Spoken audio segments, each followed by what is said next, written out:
الحمد لله رب العالمين والصلاة والسلام على رسوله الكريم وعلى آله وأصحابه ومن استنى بسنته إلى يوم الدين. All praise is due to Allah, and may Allah's peace and blessings be on His last Prophet Muhammad sallallahu alaihi wasallam, and on all those who follow the path of righteousness until the last day. Actually, I wasn't aware that I was to give a talk, so you've caught me totally unprepared. However, I can still share some thoughts with you. So it is Allah's decision to bring me here from a place where no one would imagine there would be a connection between Jamaica, where I was born in the West Indies, and Pakistan, Middle East. This is not something my parents would have expected. I was born in a Christian family.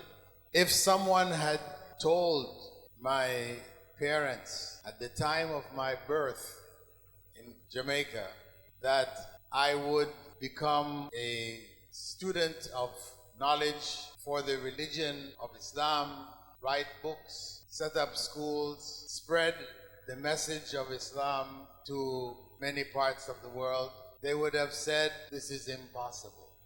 However, Allahu Akbar, wa a'lam, wa ahsan, and He made the impossible possible.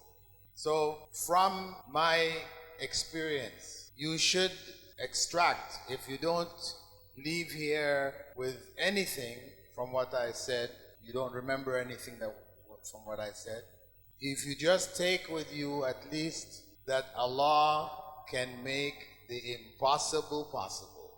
There's nothing impossible for Allah. That is the essence of the message. And building on that, as you know, I was born in Jamaica, in the West Indies, between North America and South America. And I moved to Canada with my parents. They moved there to study, and I accompanied them along with my brother and sister. And I grew up in Canada, a Christian, because my parents were Christians. However, there came a point in my life where I decided to become a Muslim.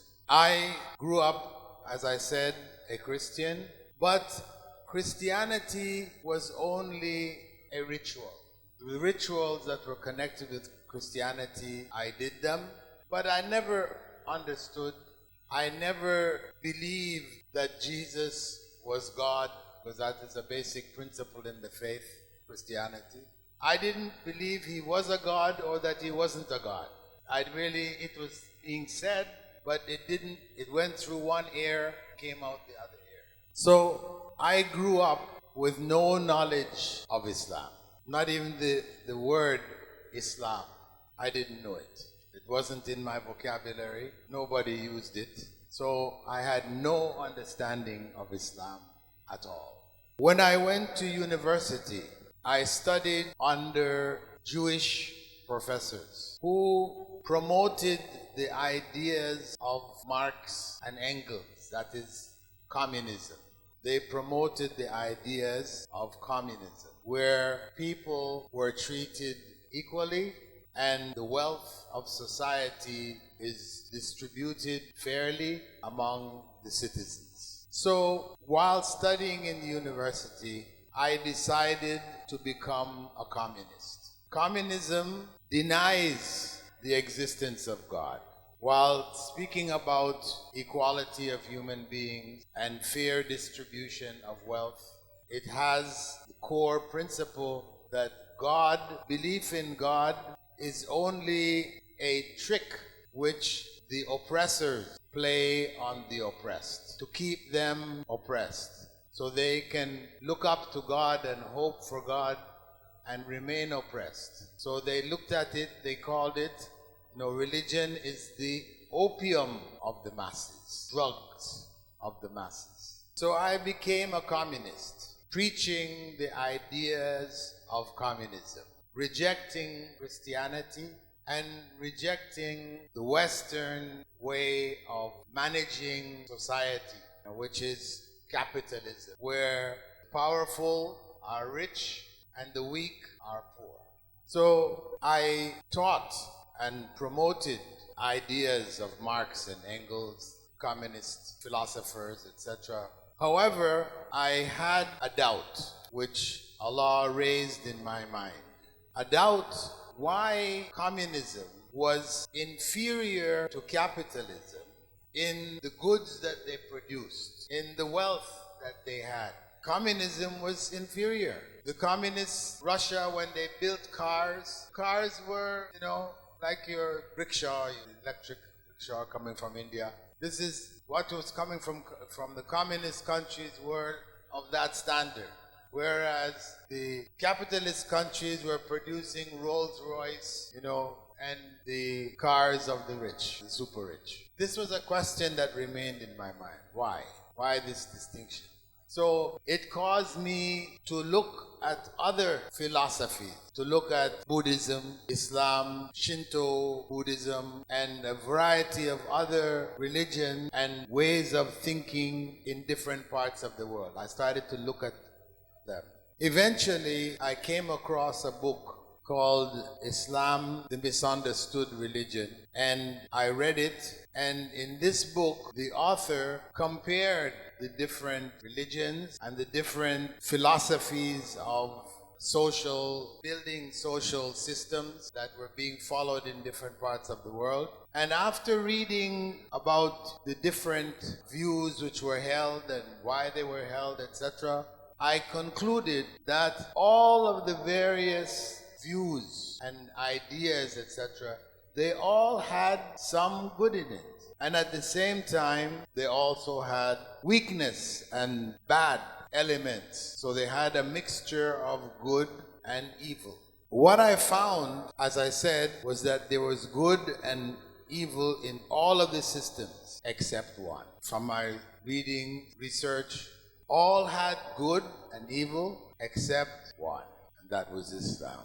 All the good that could be found in the other religions was there in Islam.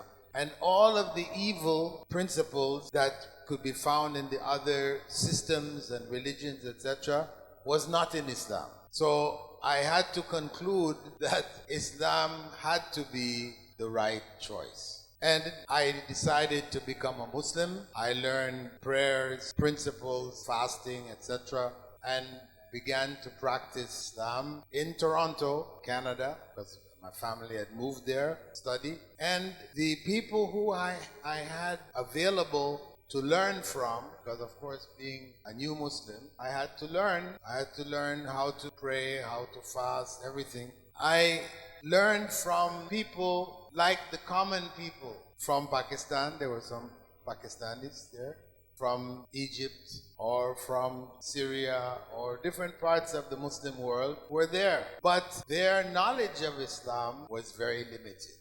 They were following culture, what was culturally practiced in their countries. So I decided I needed to leave Canada because I couldn't get knowledge I was seeking in Canada.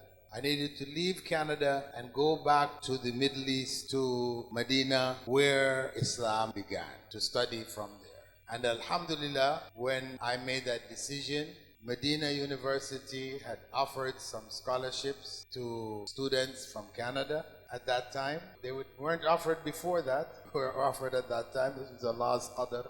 And Alhamdulillah, I got a ticket to go and study, and I went to Medina to study in 1974. And Alhamdulillah, I studied Arabic, joined the Kulliyat Usuluddin, Dawah Usuluddin, the College of Dawah and the fundamentals of the religion. And there, while studying there, I met your founder, Sheikh Ehsan Elahi Zaheer. I used to sit with him and discuss, talk, and he was like a big brother to me, advising me while I was there in Medina. MashaAllah. And now here I am before you by Allah's qadr. Barakallah fikum. And Alhamdulillah, Sheikh Ehsan Elahi Zaheer provided material to help me clarify the deviance. This was the biggest problem that we were facing in the West. in those days. However, us from the West, we had no idea of background of the ideas that they held, which are hidden ideas, So through the research of Sheikh Ihsan Elahi Zaheer, and he's done extensive research, I was able to extract and prepare writing. Also, he went over what I wrote to type and change this or include that or whatever. MashaAllah. So I was known, as the Ehsan Elahi Zaheer of Canada. MashaAllah. Alhamdulillah. I enjoy recounting these ideas to you because it's coming back. This is the first time I've been here.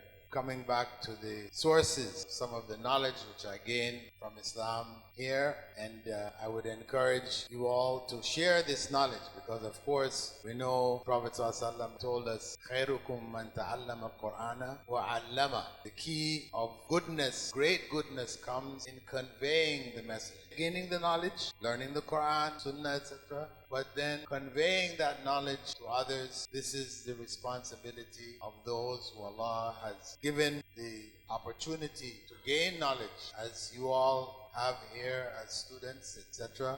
And even instructors. Gain knowledge from each other, discuss and share and work together as an ummah to carry the message of Islam forward, inshallah.